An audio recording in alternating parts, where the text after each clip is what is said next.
ঘুম? ফিরে গিয়ে কি হবে? বাবার ওপর এত রাগ কেউ করে? কি এমন বলেছে এসব কাজ ছেড়ে একটা চাকরি করতে? ভুল কি বলেছে? মা, কেন বারবার চাকরি চাকরি করো? চাকরি কোথায় তুমি বলতে পারো? লাস্ট 10 বছর একটা নিয়োগ নেই, একটা ঠিকঠাক নিয়োগ আছে? কেউ চাকরি পাচ্ছে তো কারো বাতিল হচ্ছে, কোর্টে কেস চলছে, প্যানেল বাতিল হচ্ছে। তাই বলে তুইও হাল ছেড়ে দিবি? কিভাবে এই লাইনে লেগে থাকবো বলো? টিচার বাদ দাও, কোনো বিভাগেই চাকরি নেই লাস্ট বছরে।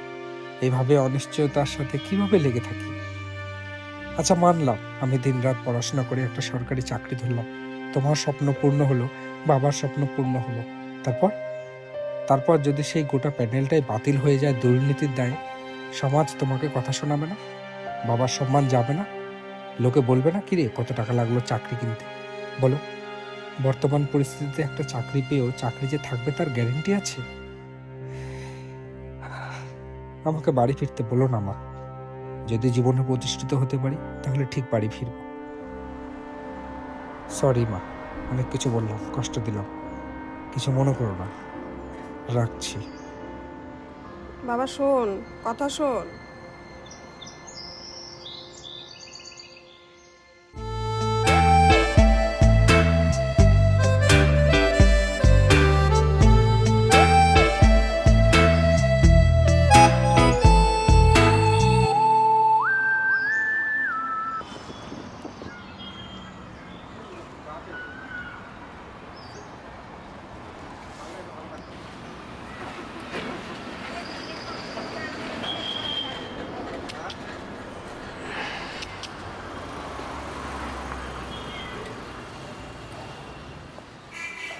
আরে রম্যু বাবু, আপনি হঠাৎ এদিকে?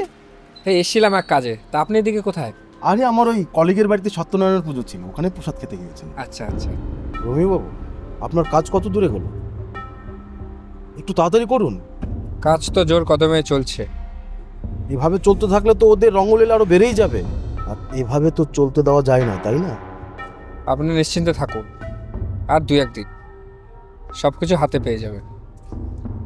আচ্ছা বেশ, তাহলে আমি এগোই, বাড়ি ফিরতে হবে, একটু তাড়া আছে।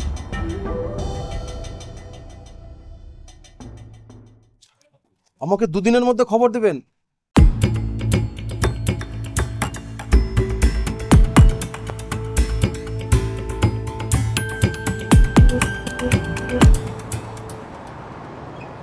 বিভাস, টাইমে এসেছি তো? হ্যাঁ একদম। এখানেই? হ্যাঁ, হোয়াটসঅ্যাপে যখন দিয়েছি তাহলে 100% সঠিক। দাঁড়িয়ে আছো কেন, চলো। ও।